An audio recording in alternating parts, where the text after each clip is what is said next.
All right, Gary, what are we playing this week? Okay. This week, I took a look at the Rolodex, my old Rolodex from my days in Hollywood. Okay. And I was taking, when somebody does something horrible in this, Yeah. I give them a little red. Okay. Just What? like a little frowny face. Yeah, a little frowny face, the Cosby face. Mm-hmm. And then if somebody does something like, I'm like, that sucks, but like I give them a little yellow, like neutral hair razor. Okay. The Thomas Middleditch zone. Right. The Aziz Ansari zone. Like, yes, the Aziz Ansari man. zone. Yeah. And I was just thinking about how, celebrities end up being in movies make games and everything. Let's just flip through this bad boy. Okay. Just give it a spin. I fucking love spinning a Rolodex. It's such a satisfying little thing. It's really satisfying, and nobody listening to this knows what a Rolodex is. Nope. So let's give this a real quick. Oh shit, we landed in big time red. Uh-oh, what do we have? Who? I don't recognize a lot of the characters on this. James Franko. Oh, fuck. Was there a Freaks and Geeks game? No, there was not an 11/22/63 or Pineapple Express game. Fuck. There's a Franko game though, it looks like. Okay. All right. This isn't a game. Wait, look at the cover. This is a kid's comic book. No, it's Franko, the Crazy Revenge. The Crazy Revenge.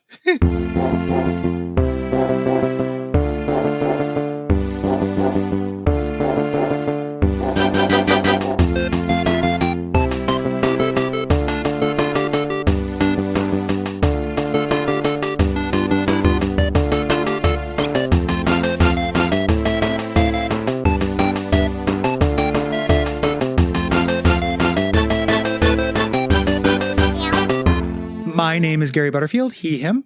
My name is Kay Ross, she, her. And you're listening to Abject Suffering, where we're cheaper than Cameo. I hope you have a great birthday, Casey. They beat us. They found the loophole. And this week we're talking about a game called Franko, the Crazy Revenge. Gary, would you believe me if I told you that this is the crown jewel of Polish gaming? I do.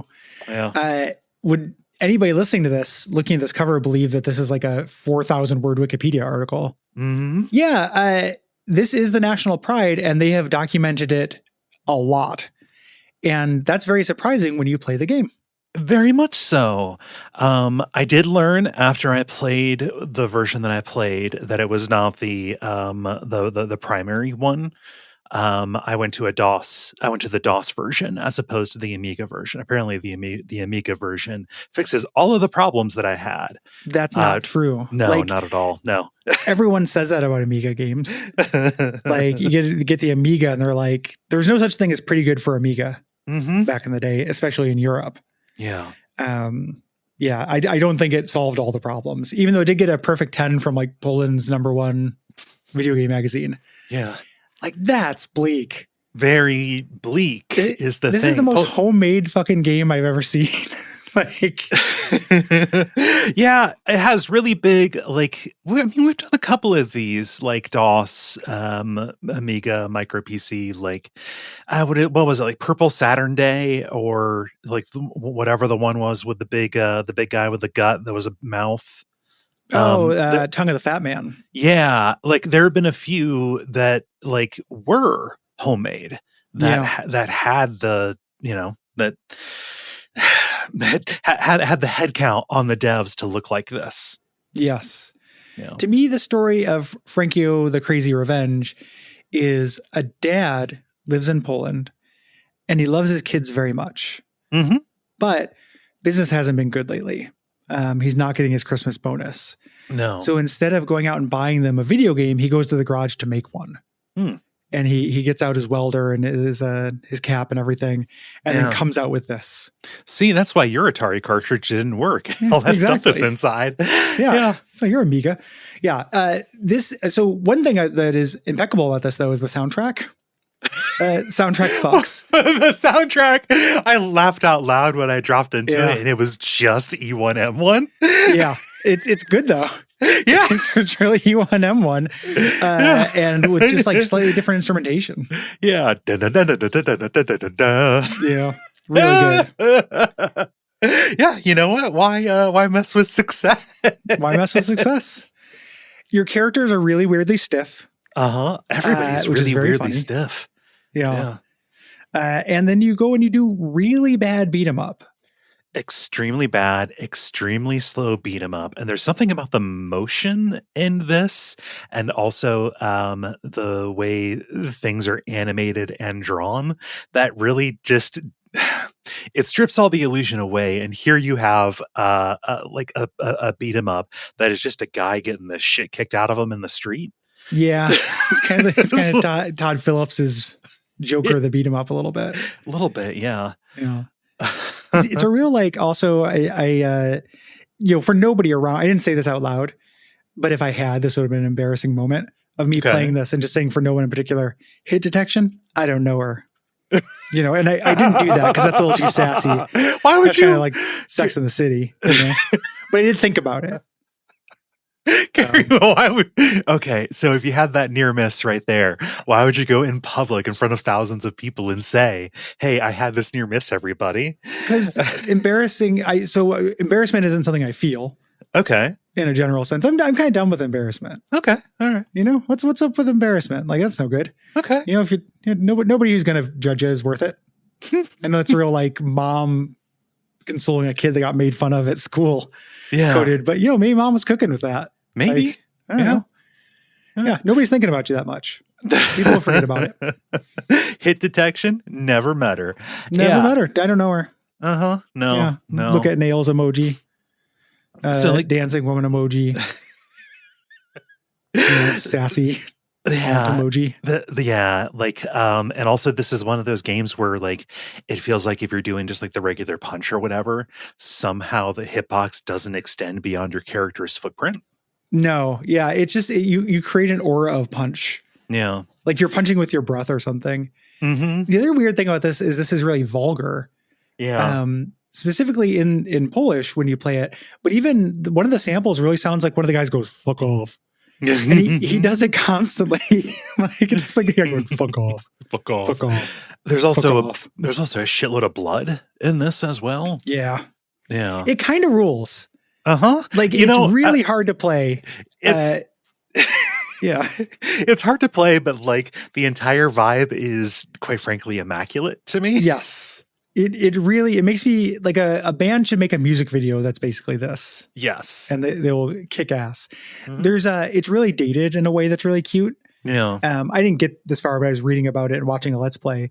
At some point you find an advertisement, a billboard for RoboCop 3. Like, come on. I just want to flip a little coin to that particular organization. I figured RoboCop 3 needed it. Speaking of, okay. A few episodes ago, we were talking about Farmer Wants a Wife. Yes. And you brought up Robo Wants an Oreo, which I had seen, but I hadn't seen in a long time. Okay. And I rewatched it and we didn't dine on it, but that is a really great, like, if people don't know that, I wanted to underline it as public service. Yeah. I kind of scooted past it at the time because there was probably a Farmer Wants a Wife thing I talk about, but I rewatched Robo Wants an Oreo. I'm tired of hearing about the fucking Oreos. I just, no Peter. Peter can have an Oreo, but it's just you and me. Robo doesn't exist. Like, if you're like an Oreo, I will give you one.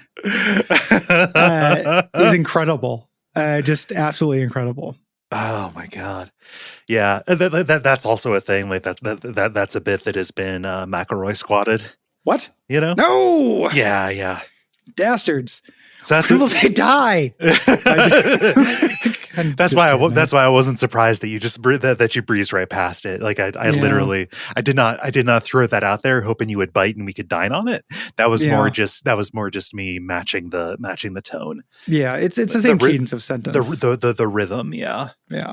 It is disappointing to me that the McElroys have dined on that. Yep. I am sick of their sloppy seconds. Mm-hmm. Yeah. Apparently one of the selling points for this game is that in the Amiga version has these big, like, like single image backgrounds and that were lovingly done. And it like does represent the city that it takes place in. Session, maybe. Man, I'm hopeless at Polish stuff. I'm so sorry.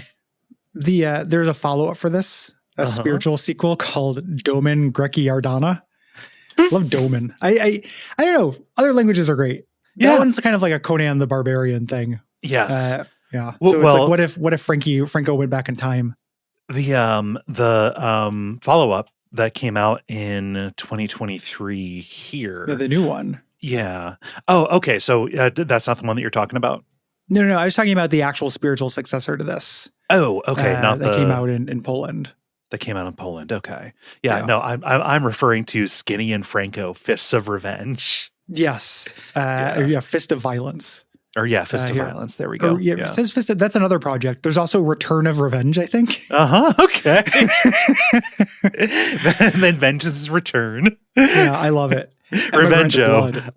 Yeah, Revenjo, Return of the Fist. Referring to Frank of the Fist. Yeah. Gwenos for Thank Our Produce. It's an immaculate vibe.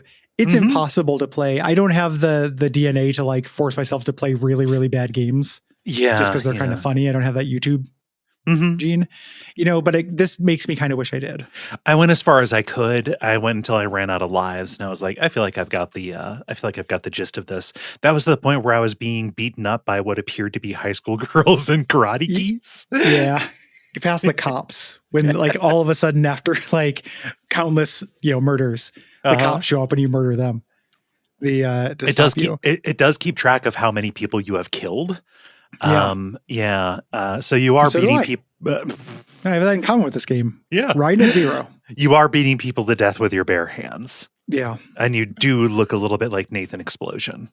The Wikipedia has a great detail on this, is that they had to scale this way back. The devs' original ambition had this on 12 floppy disks. I love that in so many ways. Like one, that's a great idea. Like you just get the 12 floppy disk version of this. But two, what would they add? Like just longer corridors? Like you just walk to the right and punch things in this. Yeah. There's almost nothing else. Maybe just more like enemy assets. Maybe. Yeah. I don't know. Yeah, I don't know. 12 floppies. That's not a lot of data, but like, I don't know. By the time that I was playing PC games, like when we got our first one, like a PC game came on like maybe 3 or 4 floppies to load it. Yeah. Yeah. There's probably, they want to make this 3 times bigger. Yeah. But not 3 times. I don't know what they would add. It's weird. Yeah. Love it. Yeah. The Steam page for Skinny and Franko Fists of Violence is a little concerning. Brutal next chapter of Amiga's legendary beat 'em up, Franko the Crazy Revenge, is here. It's time to clean the streets of shit. Oh, okay. Yeah. That has connotations possibly. Yeah. Also very clearly not written by somebody whose first language is English, but the sentiment still kind of fashy. It's got a real Flash animation look to it. Yeah. Like not unpleasingly. There's a demo, I think. Yeah, I don't know. I like how everything has a drop shadow. Yeah. I don't know. Maybe I've turned around on this. It's got very positive reviews. Yeah. You got to get to see what Franko's been up to. I hope Franko aged in real time. I see somebody who looks like Franko in this, and he looks exactly the same. Yeah, Franko is ageless. Like there is no age, no beginning and no end to Franko. Yeah, Franko is in the big painting or the big photograph at the end of The Shining. As a colorblind person, I tend not to notice or comment on colors. Yes, the cover of this game, I imagine adding what looks to me like primarily the palette of piss is not the best choice for this. Doesn't it look like Frank? Like you could tell me this is green because I don't know colorblind, but it looks like his shirt is piss and he is covered with piss. He's dipped his elbow in piss. Yeah. It looks like Franko has been rolling around in a yellow highlighter of piss. So with my cones and rods, my cones, so that like there is green here, but it is a very pissy green. Okay. Like primarily his like shirt or tank top or whatever it is beneath his rockin' vest Yeah. is like glowing radioactive piss green. Okay. And then What's his on his elbow? that does look like piss to my cones. Yeah. And his fingers. It looks like he grabbed a sphere of piss and crushed Mm-hmm. it triumphantly, Yeah. and it dripped down his elbow. Eventually, you start beating up piss elementals from the Yeah. elemental plane of piss. Yeah. Water balloons filled with piss Mm-hmm. that you just crush like your enemies. Yeah. You know? I do love when you can like get especially like cognates, but just by looking at written language, because there is a little call out star on here with the text 3 disci placat. Oh yeah, no, like the three disc game. Yeah. Yeah. We So got it 3 would discs four in that times as bad big. boy. Yeah. Yeah. I like that. I like even just on the when you're playing the game, like Energia. What the hell is that? You know? Yeah. Yeah. That is one of the most useful Simpsons things ever is La Grill. I think about that all the time. It is incredibly useful. I feel crazy every time I describe a bit as useful. Yeah. But like I find that to be true about bits, often about Simpsons stuff, because of brain, but also just like anything, we're just like, oh, this introduces a really valuable concept that there's a bunch of stuff maps to, right? There's that Star Trek The Next Generation episode about that, where they meet the alien race that only talks in that kind of shit. Where like, and Picard has to like learn to speak with them, and all he does is say like examples of things. Yeah. So their entire language, he's like Darmok and Drod at Tanagra. And in his culture, that meant like two people alone in a place, you know, surviving. Yeah. And they have to work together. So they just say the story, you know, the name of the story. And they're like, that's what the situation we're in. Okay. It's kind of like this happened to my friend Jim. You know, you would just like, you'd look at Jim, Jim would get beat the shit out of him, go insane and kill Robert De Niro. And you'd be like, Joker, Todd Phillips Joker. And everyone would know exactly what you meant. Everybody would. Okay. Yeah. I wasn't aware of that Star Trek, that Star Trek thing, but like I do find myself wanting to say, not only is this bit very good, it is very useful. Think the Tim Robinson hot dog suit, right? Yeah, it is. Same thing. This happens with tweets too. Like sometimes, like the centrist rally, I think about that. You know, sometimes jokes are effective shorthand. Yes. Yeah. It's and it's probably maddening to people who don't know what the fuck you're talking about. Yeah, that's fine. I don't know. You know, but part of the way you talk is, you know, drawing certain people in and pushing certain people out. Yeah, it's true. If you're not on my wavelength, get the fuck out. It's true. Not what I think. Yeah. Can I tell you about an update on my friend's kids who are really great? Yes, you may. So they did the battle butter, made of dishonored soldiers or what have you. And they do a haunted house every year. Okay. Oh, has this happened? This has happened. I went last weekend. Okay. Yeah. Cause like, I know that you had brought up that they were doing a haunted house, but I kind of forget what the concept was. Well, this one has a concept. So this is the first year with a concept. Okay. These kids are speed running, like kicking ass. Okay. In a way that is troubling. like they're like the ape in Rampage, like they're growing in coolness at a rate that you shouldn't. We're losing our edge. Yes. So this year, the theme was, and it's all like DIY shit, you know, some stuff from Spirit Halloween, like secondhand. Yeah. You know, but this year the theme was Granny's Daycare. Oh shit! I recognize that phrase. Good theme. Two really effective, like automated scares. Ooh. In it, and some like really good like direction. Like, so one, when you're walking down, and this is a basement haunted house, you know, so you're walking through walls of sheets and shit. But they do a thing where a little doll on a tricycle rolls out, but instead of having it roll out, they have its shadow projected up against the sheet. Oh, like shit. Kind of large, you know, kind of like the Vulcan Raven, thing in Metal Gear 2, or Solid 2. So that was really cool. You know, don't know how they did it. It just, you know, rolled by at the time. And then the end of it, though, you walk up a long hallway where Granny is sitting in a rocking chair that is rocking in front of a TV. And Granny is a scary old lady, of course. Okay. The TV is just showing like looping static and stuff. Yay! And you get a long walk to it. Like they don't have a huge footprint in their basement, but like you get a long time to dread it. And to your right, there is something under a crocheted blanket. And you don't get to know what it is. There's just kind of like a lump that's not quite the shape of a person under a crocheted blanket. It's really good. Oh, man. I was like talking to this kid. I was like, that, I go to haunted houses and stuff. Like that kicks ass. This like they don't oftentimes have a like room to breathe. Yeah. No, perfect. Really good. Yeah, that rules. So like, I'm happy to hear you say, like, I don't know how they did it, because I could see a kid. Well, I don't know. Either it could go either way. Either like, okay, you go through it, you say it's amazing, and the kid would be like very enthusiastic to say, like, to talk about all the work that they did. But like, if somebody's coming up, at this age with Granny's Daycare, I think that they might want to like hold on to their secrets. I think that they might want to maintain the mystique. So did it occur to you to ask? Did you like decide not to? I know I didn't really think about that. I wasn't wondering about it. I was just like, oh, that's cool. Like, it's, probably something. I was complimenting him. I was more blown away by the artistry. Yeah. Than that. And it was also a Halloween party where all their friends came and all their friends' parents came. Oh, okay. So it was huge. Like I didn't get very much FaceTime with the star. Weirdly enough. Oh, that's pretty great. Yeah. Really cool. Good work, kids. I wish we'd left better shit for you. Sucks that this is the world we left for you. Yeah, man, sorry. Because you would kick ass. Sorry about all of it. Yeah.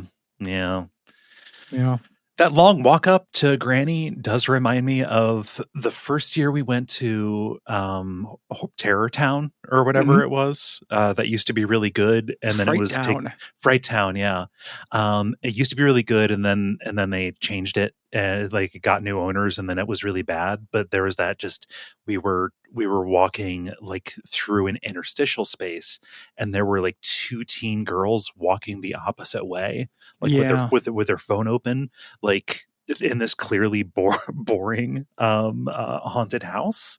And just like they were leaving like halfway through, walked past us, but that distracted us just enough for a jump scare right away to hit us. Yeah. Like how high concept that would be. I miss them. Like my favorite haunted houses have room to breathe. Yeah. I watched a YouTube thing about the economics of haunted houses. Okay. Just because YouTube served it to me, and I was like, I wonder how this works. Like how do you do a business where you get to run for 4 weeks a year? Yeah. And they talked about it, and it was boring business stuff mostly. Yeah. But they had a lot of behind the scenes stuff for about throughput. A lot of behind the scenes things of the coach telling people how to move people through. And it kind of bummed me out because I was like, all I want from a haunted house is to be in the space. It made me think that there is a hole in the market for like macabre house. Like we've made Leviathan House. Yeah. You get to tour it as an immersive experience. It's not a thing on tracks. Just come here and look at these fucking tableaus. Find the spooky clues. I think that would be really cool. Yeah, just giving a haunted house an open circulatory system. Yeah, kind of like an open kitchen. For a haunted house, and then also you'd have to charge more because you couldn't get like the way that they make money is they push people through at an insane rate. It's a conveyor belt. Yeah. They just get, so that is the only way it economically makes sense. If I was a deranged billionaire, I would love to like, maybe I get a different house and I turn the house I live in now into Leviathan House. Okay. Probably not a reference to Hellraiser 10 or whatever, but like some kind of cool house. Prefix house. Yeah. Beware prefix house.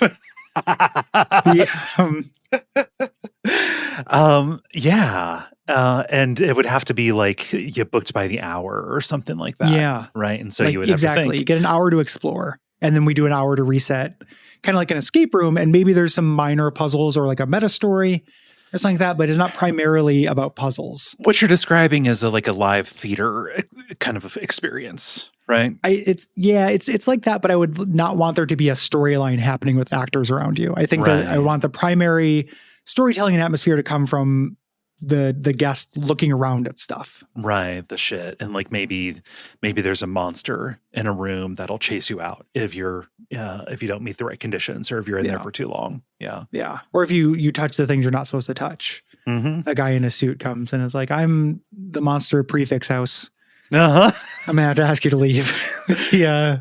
You kind of alluded to this. I'm just kind of curious. Was Granny an actual person, or was Granny a dummy? Granny was a dummy, but Granny was like a rubber mask of an old lady, but they also added eyeballs, and one of them was off, like very intentionally. Yeah. It looked good. Okay. And the chair rocking automatically added a lot to making Granny seem alive. Uh-huh. Yeah. Good shit. Yeah.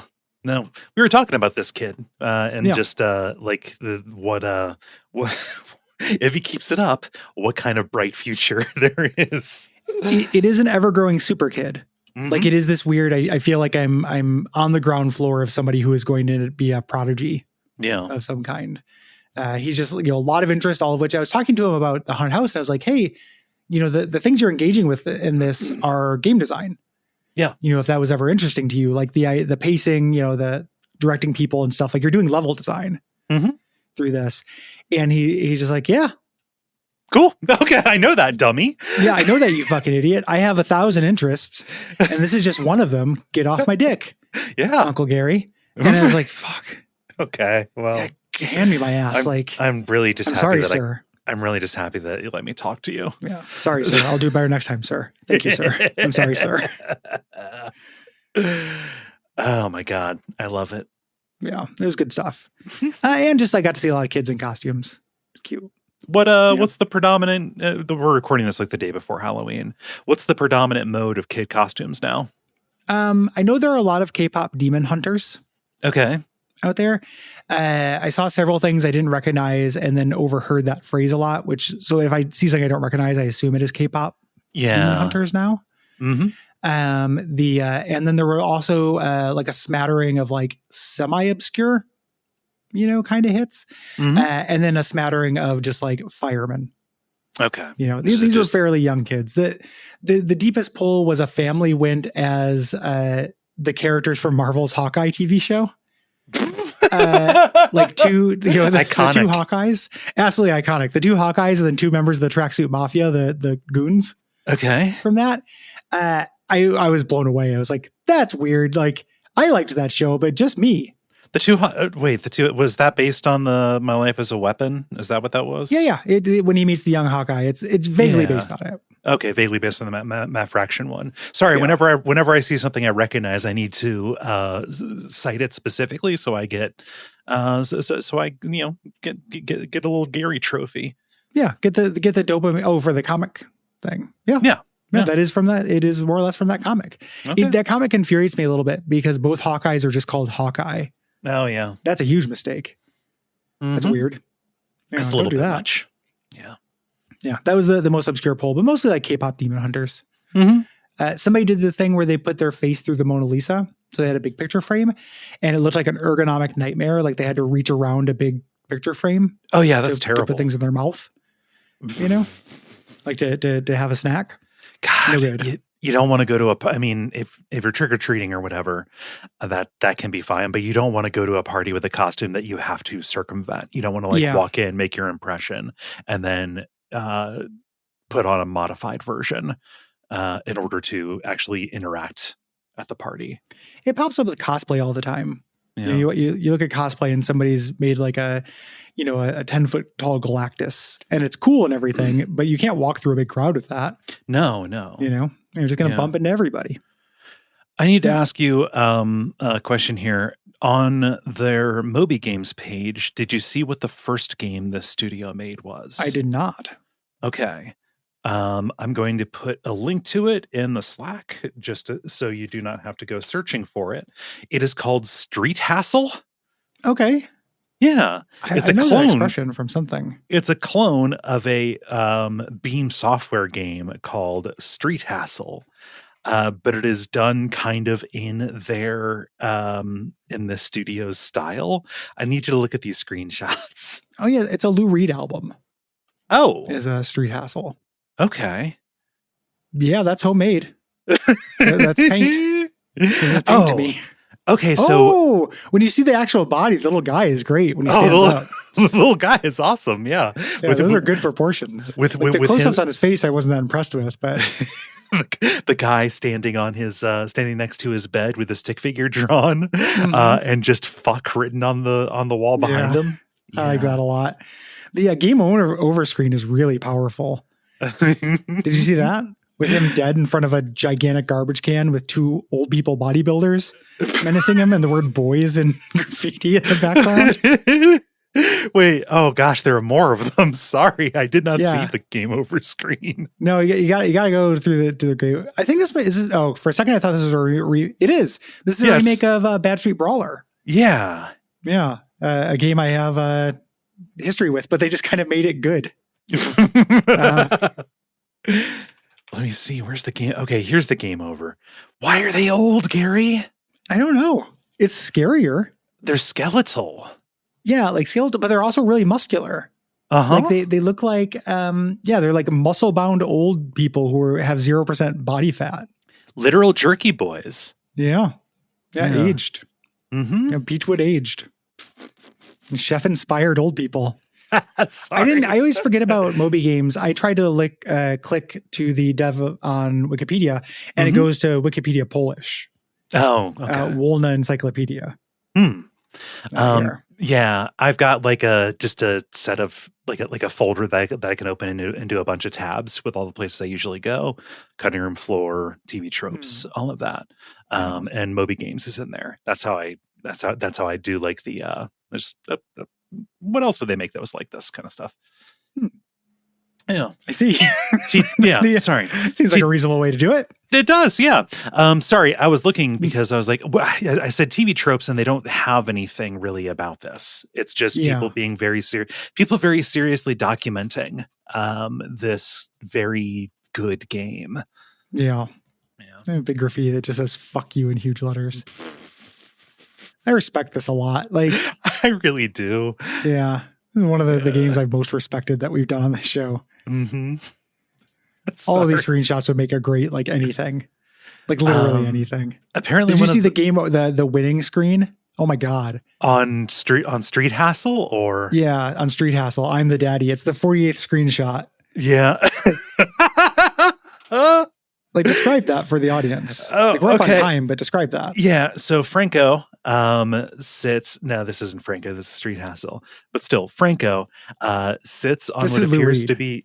Okay, Lou Reed sits on a throne of stone, very bored. Like this is clearly like him being My Blue Heavens.